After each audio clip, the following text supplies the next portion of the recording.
السلام علیکم ورحمۃ اللہ وبرکاتہ۔ اورل سیکس کے حوالے سے بہت سارے سوالات آئے ہیں، تو میں ان تمام کو اکٹھا کر کے ان کا جواب عرض کرتا ہوں۔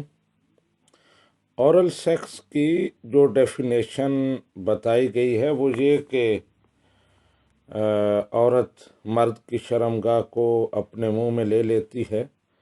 اور اسی طرح مرد جو ہے وہ عورت کی شرمگاہ کو زبان کے ساتھ چاٹتا ہے۔ تو اس کا حکم پوچھا گیا ہے، تو اس حوالے سے گزارش یہ ہے کہ اسلامی نقطہ نظر اس حوالے سے بڑا واضح ہے کہ یہ ناجائز، ممنوع اور بہت ناپسندیدہ ہے۔ فطرت سلیمہ بھی اسے پسند نہیں کرتی، اور اسلام بھی اسے پسند نہیں کرتا۔ قرآن پاک میں نبی رحمت صلی اللہ علیہ وآلہ وسلم کے مقاصد بعثت اور آپ کا منصب رسالت جو ہے وہ بیان کرتے ہوئے اللہ تعالیٰ نے ارشاد فرمایا وَيُحِلُّ لَهُمُ الطَّيِّبَاتِ وَيُحَرِّمُ عَلَيْهِمُ الْخَبَائِثَ، کہ نبی رحمت صلی اللہ علیہ وآلہ وسلم اپنی امت کے لیے طیب، طاہر اور صاف ستھری چیزوں کو حلال فرماتے ہیں، اور گندی ناپاک چیزوں کو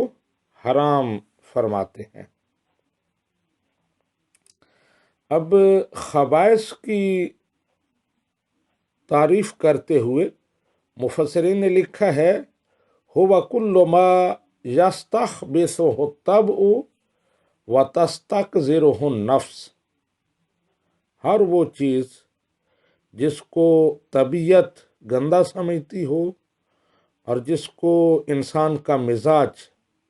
ناپسند کرتا ہو، اسے خبیث کہا جاتا ہے۔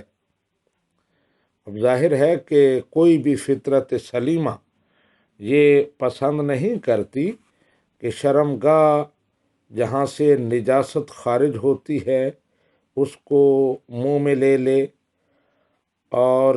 زبان کے ساتھ اس کو چاٹے جہاں گندگی اغلباً موجود ہے۔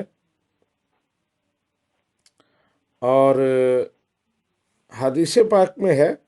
نبی رحمت صلی اللہ علیہ وآلہ وسلم نے ارشاد فرمایا،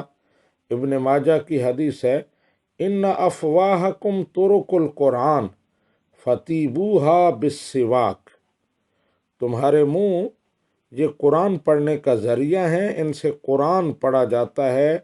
اللہ سبحانہ و تعالیٰ کے اسماء اور پاکیزہ کلمات ان سے تم ادا کرتے ہو، لہٰذا اپنے منہوں کو صاف رکھا کرو، مسواک کے ساتھ انہیں صاف کیا کرو۔ ایک اور حدیث پاک میں مسواک کی ترغیب دیتے ہوئے نبی رحمت صلی اللہ علیہ وآلہ وسلم نے ارشاد فرمایا فَطَہِّرُوا أَفْوَاهَكُمْ، اپنے منہوں کو پاکیزہ رکھو۔ اب جب عورت مرد کی شرمگاہ کو اپنے منہ میں لیتی ہے تو اس میں منی یا مزی کچھ نہ کچھ نجاست ضرور ہوتی ہے، اور اگر اسی صورت میں انزال ہو جائے تو پھر تو یہ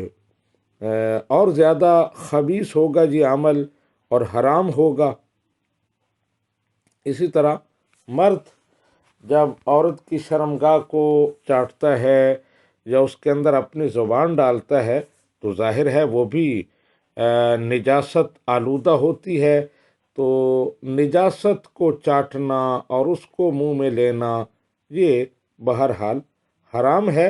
لہٰذا اسلام میں اس کی کوئی اجازت نہیں ہے۔ اور پھر منہ کو جو قرآن پاک پڑھنے کا اور نبی رحمت صلی اللہ علیہ وآلہ وسلم کا نام نامی اور درود پاک پڑھنے کا ذریعہ ہے، اس کو اس طرح نجاست سے آلودہ کیا جائے۔ ہمارے اسلاف کا عقیدہ تو یہ رہا ہے کہ 1000 بار بشویم دہن ز مشک و غلاب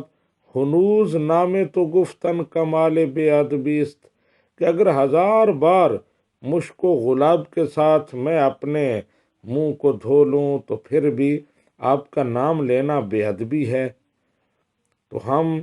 خوشبو اور طہارت کی بجائے اس نجاست کو اپنے منہ میں لیں، یہ کیسے کوئی مسلمان گوارا کر سکتا ہے؟ اس کے بعد فقہا نے بھی یہی لکھا ہے اپنے فتاوی جات میں کہ یہ عمل مکروہ ہے، ناپسندیدہ ہے۔ فقہ کی کتاب ہے المحیط البرہانی فی الفقہ النعمانی، اس میں لکھا ہے کہ یہ مکروہ ہے، ناپسندیدہ ہے، اور اس کی وجہ